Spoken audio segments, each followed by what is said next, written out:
Intel EP, which is the 2-socket chip, runs in the range of about 3 gigahertz at top speed, 3.3.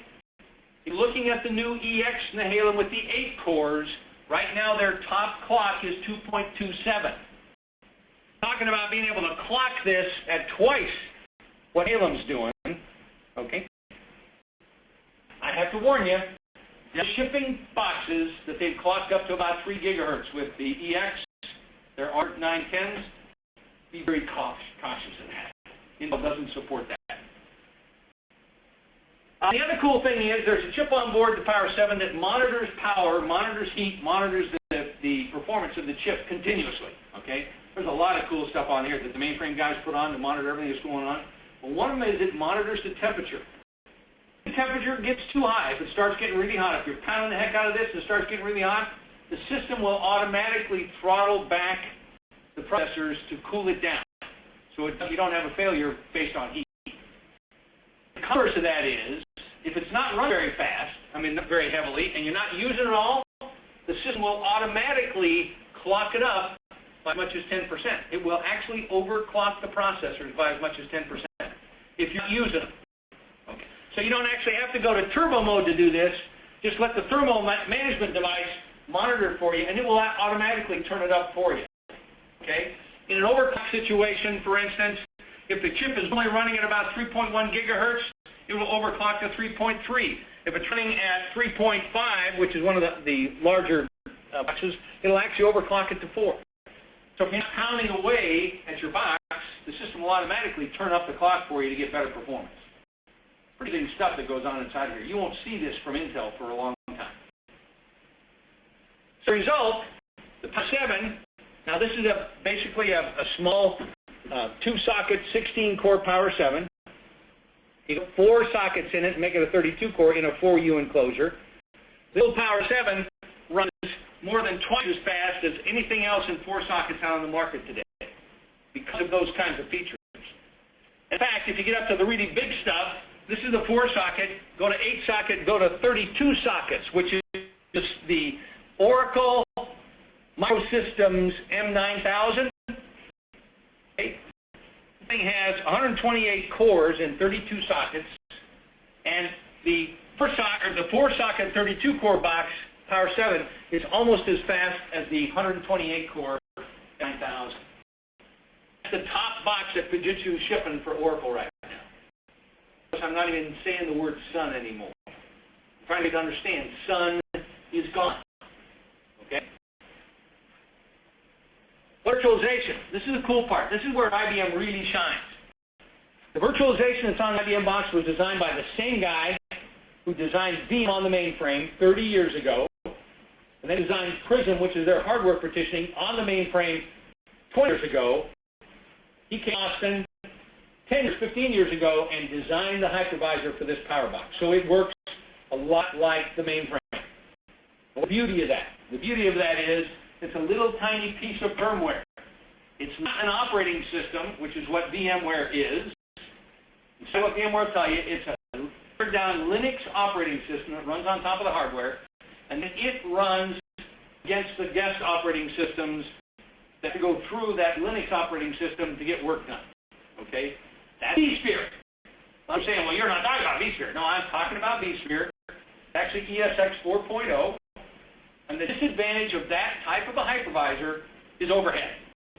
You turn on VMware, you run a single virtual machine, it costs you about 10 to 15% overhead just to run a virtual machine. As you put more and more virtual machines on with more and more resources to support, that overhead could be as much as 40%. Giving up 40% of the utilization of the box just to get VMware. Now, it's a bad trade-off if you're doing Windows. No question about that. You can't do Windows virtualized any other really good way. It's quite a trade-off if you want to do Linux and you have a better way to do it, or Unix. What does virtualization give? Flexibility, we talked about that, and utilization. Let's see how it works. The beauty of what IBM did. They designed the hypervisor and the hardware at the same time. As a result, with VMware, and I'll use that as my example, but it's the same thing with Hyper-V, it's the same thing with Xen. With those Intel-based virtualization systems, you have one single physical CPU as one virtual CPU. They can't do it any other way. Okay, now you can have two physical CPUs as a virtual CPU, but that doesn't make a lot of sense.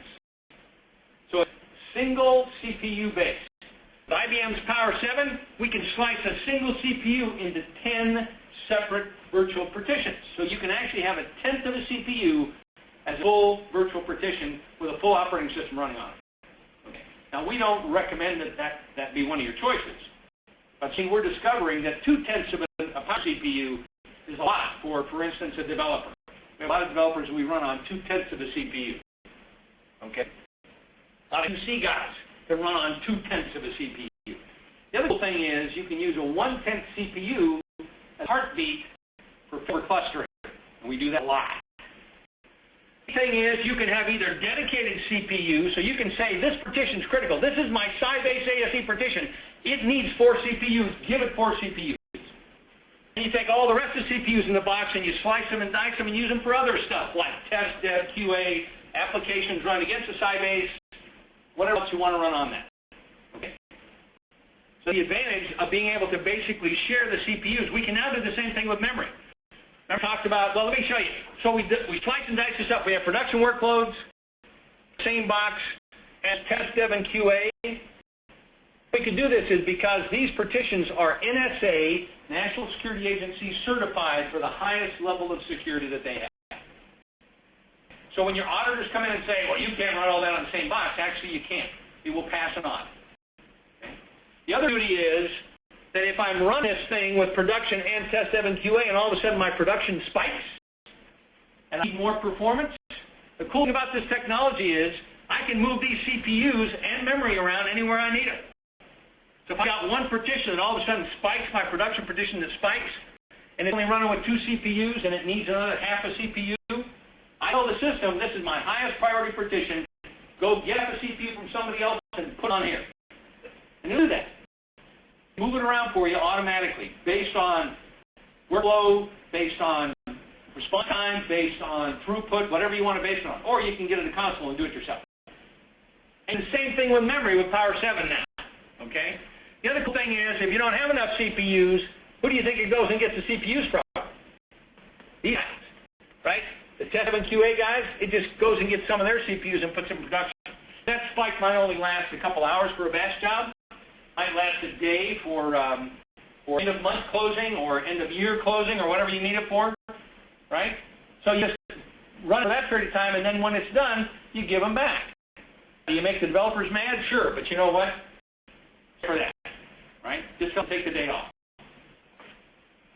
And the cool thing is we can now do the same thing with memory. We talked about memory expansion. We also have memory sharing. So we can take the memory in the box and share it among all the different virtual partitions in the box. Automatically. And you can move it around. So if one partition starts running short of memory and it's a critical partition, you tell the system, give this guy first priority on any memory that's out there. So it goes and gets it. Now the other cool thing is we put spare capacity in these boxes. We always ship the boxes with more CPUs and more memory than it needs. Now, you don't pay for it until we turn it on, but we put in there. You put the iron, I guess it's not iron anymore, is it? It's silicon and gold. You pay for the silicon and gold, and you know gold's expensive, so expect to pay a lot for that. Well, you put them in the box, but you don't pay to use them until you turn them on. The cool thing is, IBM will let you do that by day. So in fact, one of our biggest customers running power is Bose up in Boston, you know, the speaker guys. October, the world is upside down for Bose. They lock the systems down in September, and October things start to crash, start to go crazy. Black Friday is overwhelming for them. It runs like that through January when they do all their returns. I guess to the retail territory. We have 64 cores inside their box. They use on the average about 30 to 32. October, November comes, and all of a sudden things spike. We start turning on CPUs. So they still have the same response time, still get the same throughput. When January comes, we turn them back off again. We go back every quarter, and we see how much they use, and we bill them for that. No one else can do that. That mainframe kind of stuff. The cool thing is, if you're in that mode, we can also allow you to intermittent it and charge back for memory, charge back for CPU cycles, kinds of things that mainframe guys do. On top of that, the key is we can consolidate all this onto a single AIX box or a single Linux box out outpace what they can do with VMware significantly. VMware is limited to 8 virtual CPUs in a single partition. VM is limited to 1,000, give or take. Now, we don't have 1,000